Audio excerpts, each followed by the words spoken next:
Any more questions? Yes. You made a reference to alien influence. Uh-huh. Was that on the Federal Reserve System or on the government, or what did you mean by that? Well, that's on everything, because the American government today is a paper tiger. It's run by various international agencies, and of course you have your congressmen, and you have your Supreme Court, and you have your president and his cabinet in Washington, but they're all put there by somebody else. They were not put there by the American people. They were put there by people who put up the money for their campaigns for various reasons of their own, and they're not answerable to you. They're only answerable to the people who hold their notes, and this is the problem.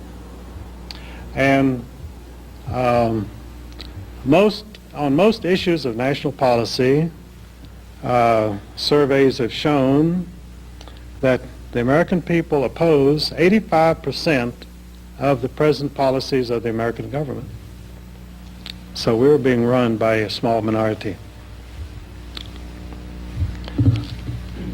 Yes? So what are the solutions? What are the things that we can do as individuals to help, solve the problem with the banking system, and also in light of the inflation? You mentioned earlier that the American paper dollar is worth only 1 cent from its original value.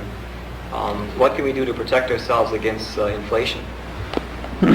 Well, when you have an agency like the Federal Reserve Board, which can run the value of the dollar up and down every day like a window shade, it's pretty hard to protect against that. So most investment analysts will give you fairly good advice that you should have a certain amount in gold, a certain amount in stocks, a certain amount in real estate, a certain amount in cash.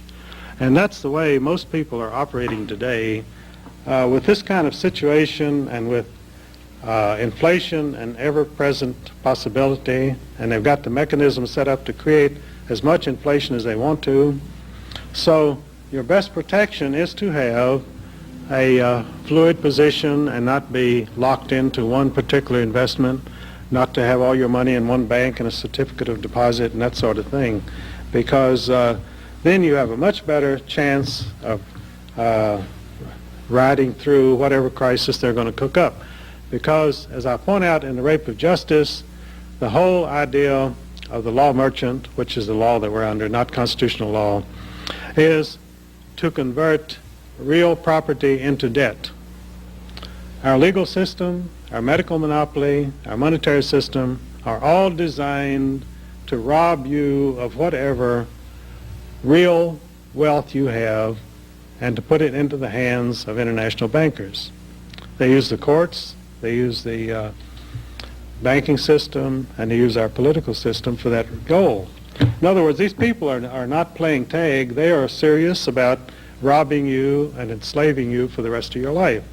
And of course, one of the primary methods that they do that is through the medical monopoly, which I mentioned, Murder by Injection, which was my latest book.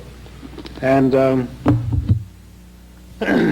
fluoridation of water, which chemically lobotomizes the people, the chlorination of water, which creates atherosclerosis, because by the chlorination of the water, and chlorine and fluorine, by the way, were surplus waste products of the big corporations, which they were spending a lot of money to get rid of. The chlorine was left over from World War I, and they had no use for it whatsoever. So they put it in the water, and they said, we're making your water safe to drink. Well, the chlorine also reacts with the fats in your diet to deposit fatty deposits through your arteries, which causes strokes and heart attacks. And after the chlorination of public water supplies, the heart attack ratio mounted astronomically in this country, and it's continued high every year.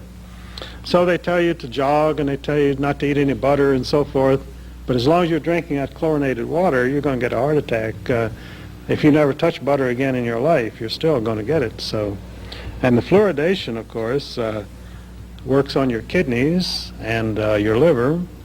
It's a very toxic poison, which was a waste product of the Aluminum Corporation of America.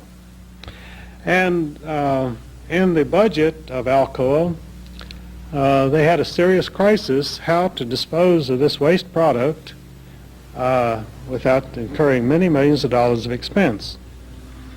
So they put their general counsel, a man named Oscar Ewing, in Washington as head of the Federal Security Agency, which also controlled the U.S. Public Health Service. And they gave Oscar Ewing a $750,000 cash bribe to put fluoridation in through the U.S. Public Health Service. This is a matter of congressional record. I have the actual page from the congressional record. It was put in there by Congressman Adolph Miller of Nebraska. So Oscar Ewing had the U.S. Public Health Service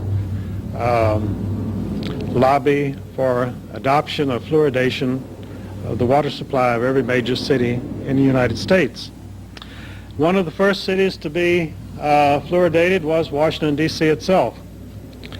And immediately all of the congressmen installed big water tanks in their water bottles in their offices of pure mountain water. And one senator even went to a restaurant and he carried his own flask of water. He said, "I wouldn't kill myself by drinking any of that stuff."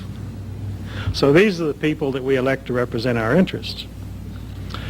And the medical monopoly today is really, I call it murder by injection, because they are poisoning the people of the United States. They are producing a more and more submissive population, which is drugged, which is ill, which does not have the strength or the energy to fight back against the encroachments of our aggressive bureaucrats. This is the situation that we're in today. Now you say, what is the solution? First of all, it's like a diagnosis. When you're ill, you have to have a diagnosis.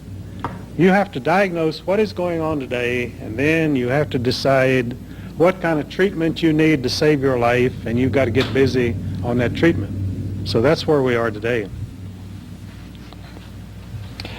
Well, I think that, thank you very much for your attention, and I've enjoyed being with you this evening. Thank you very much.